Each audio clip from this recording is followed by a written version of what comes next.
In a year that will hardly be remembered for any hectic pace or significance that could be attached to movement itself, yet we abjure in matters of the soul and spirit as we recall a famous journey, and movements too of the body that might be described as of an inner and outer character. Thus immobilized but not defeated, today we come together to celebrate Bloomsday. In doing so, we are honouring that great work of 20th century literature, James Joyce's Ulysses, a work that on publication startled and changed the world of literature.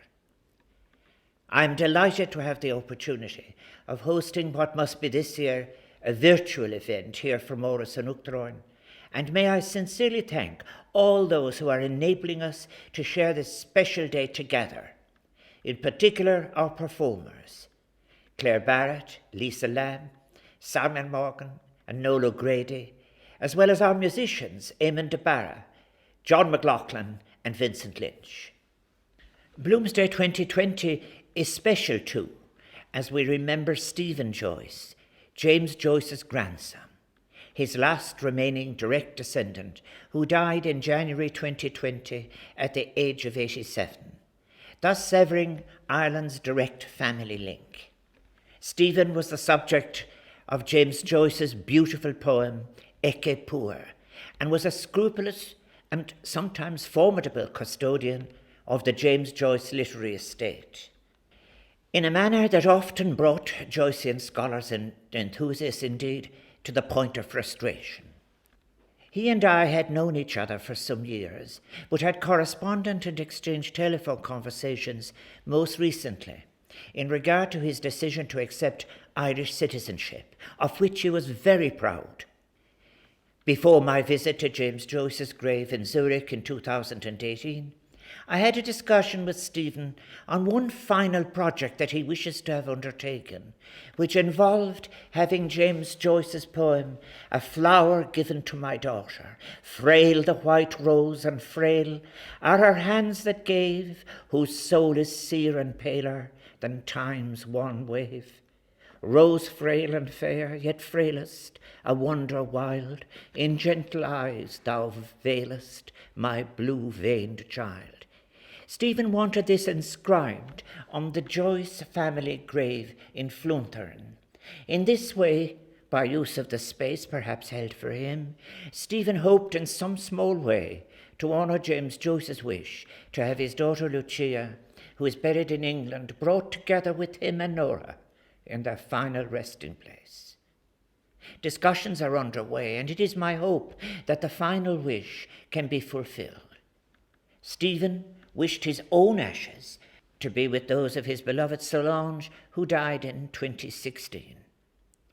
While the 16th of June is an important date on the Dublin literary calendar, dedicated to marking the anniversary of Leopold Bloom's legendary walk through Dublin in the summer of 1904, inter alia carrying a bar of Sweeney's lemon soap, required for his bath and excitation of the senses. As we celebrate the genius of one of Ireland's greatest ever writers, today is surely also a most appropriate day for acknowledging creativity in all its forms. Let us celebrate and give thanks for the many great creative talents with which we as a nation have been gifted. They are talents offered to us on which we so often draw to navigate us through difficult moments or aspects of our lives, in the work of those who work in the fields of culture and the arts. Now among the livelihoods threatened by the measures to respond to COVID-19 are their lives and livelihoods. They have sought our solidarity and our support, and we should give it unstintingly. As a nation and as a global community, we are undertaking together a most difficult but shared journey as we respond and get beyond COVID-19. It is a journey that challenges us to draw on our reserves of resilience and solidarity. It is a journey that has brought tragedy to so many families and much hardship to so many of our citizens. These last few months have been a time of reflection and an opportunity for those who wish to take it to re-evaluate what it is that we choose to value, and indeed what together we might do better, and how we could be spurred on from here to the construction of a society that can better address our shared existence, our shared vulnerability, and our interdependence. Isar scoa céile a waramid. Of one thing we can be certain. As to visions of the future, it will, as it has always been, the emancipatory, freedom-giving, loving and best-fulfilling version of the future, having been anticipated already and suggested by artists. A life without the contribution of artists, of limited public opportunities for sharing cultural experiences, of being lifted to transcendence by performance in the many forms of the arts, would be quite a miserable encounter with life. In times of crisis and isolation, it is the arts which so often bring us reassurance, contribute to our well-being, and allow us, as a means of collective expression, a crucial vehicle for citizen participation. Without access to the space of culture and the arts, one is not experiencing the fullness of citizenship. It is greatly ironic, therefore, and not a little frustrating, even rightly infuriating, how in times of crisis, it is so often the arts and the cultural sphere that are among the greatest victims, not appreciated for the importance of what they do, and even sometimes dismissed as a luxury that cannot be afforded, or as an added extra that does not merit consideration or priority in times of economic difficulty. Of course, it is precisely when failures of the economy are being endured that one wants not to be further excluded beyond income loss by being excluded from participation in the cultural space. We know that the current COVID-19 crisis has had devastating consequences for cultural practitioners across the globe. In Ireland, we've seen the cancellation of over 12,000 cultural events to date, leading to losses in excess of €10 million within the industry. Those are bleak figures, and let us not forget the individual hardship, endangered potential, insecure futures, and lost opportunities for the many artists for whom those figures are a lived and stark reality. Never defeated, each year on this date, the 16th of June, we will always honour and celebrate that novel Ulysses, its author and subjects. That it is regarded as one of the most distinguished examples of the narrative technique known as stream of consciousness was a point made in early good Joycean studies. But Joyce's wish was that his book would come to be enjoyed by all, and a shared, very Irish, very Dublin source of the humour that was involved in the contradictions by which we live our lives.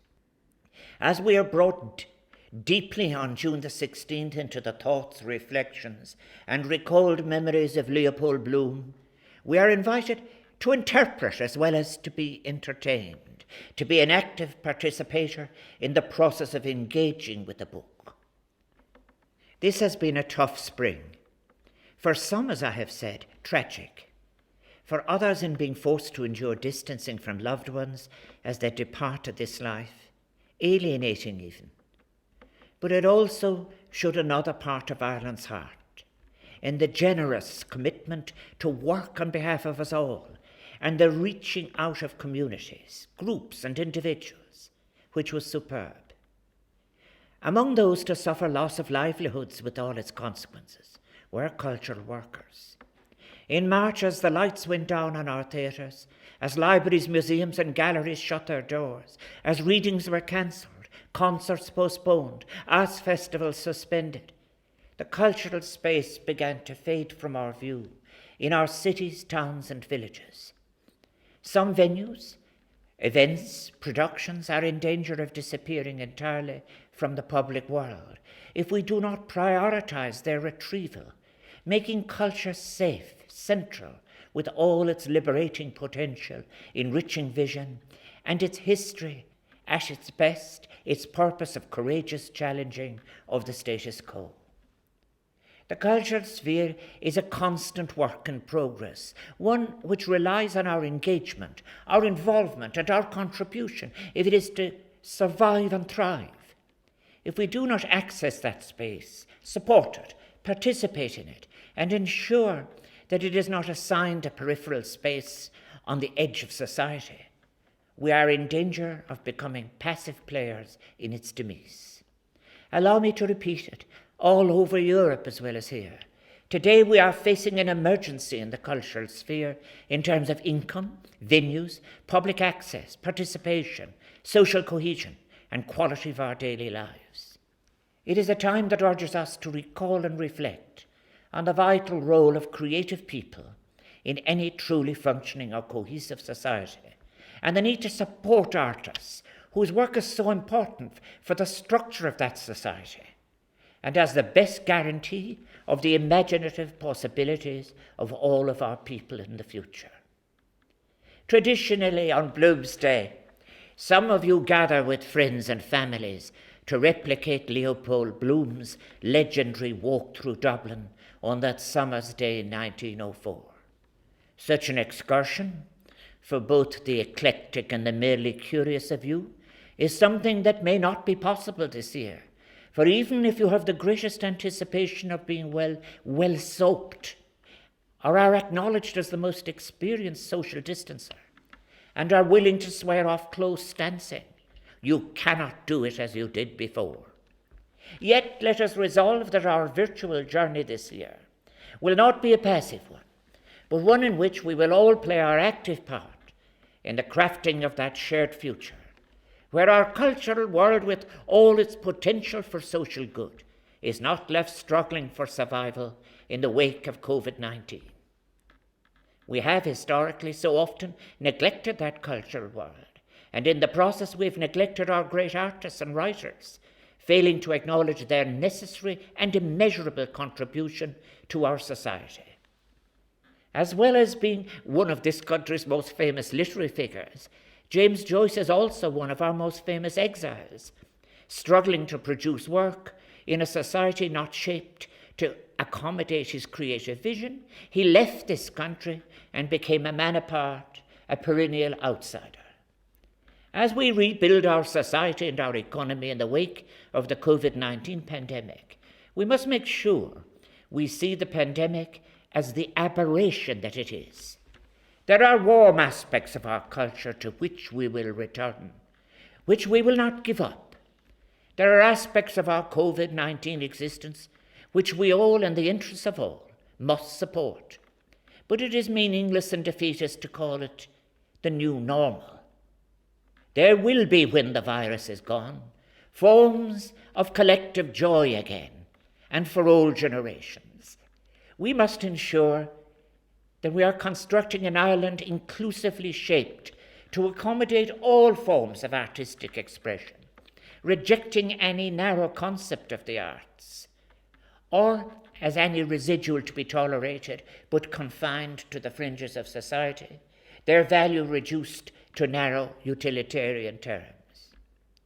As to tomorrows, it was James Joyce himself who once said, "I am tomorrow or some future day what I establish today." All generations must come and be involved in establishing a new tomorrow, in recrafting the cultural space, recognizing that resourcing the arts are part of the fundamentals of the structure of our society, just as are our roads and hospitals and schools as they seek to serve a public purpose. Marfocal Square. We should never forget either those who for so long and over the years held the fort, such as Deirdre O'Connell, whose birthday we have always celebrated here at the Áras, and others too who continue the task. Our Deirdre O'Connell would surely be pleased with the fabulous work on Lucia by another Deirdre Mulrooney, which you may have heard in Santa Miscellany. Today, as we recall and celebrate Joyce's renowned reimagining of the ancient myth of Ulysses, his vision in bringing into being a myth upon a myth, exciting and mold-breaking, it should remind us that we too have an opportunity to revisit, remake, build upon, and reimagine myths. To do that, let us all resolve to let nothing allow the arts in all their diversity be ever allowed to die or be made further frail. Happy Bloomsday to you all. Keep washing your hands, even if it is without Sweeney's soap. Barbanach.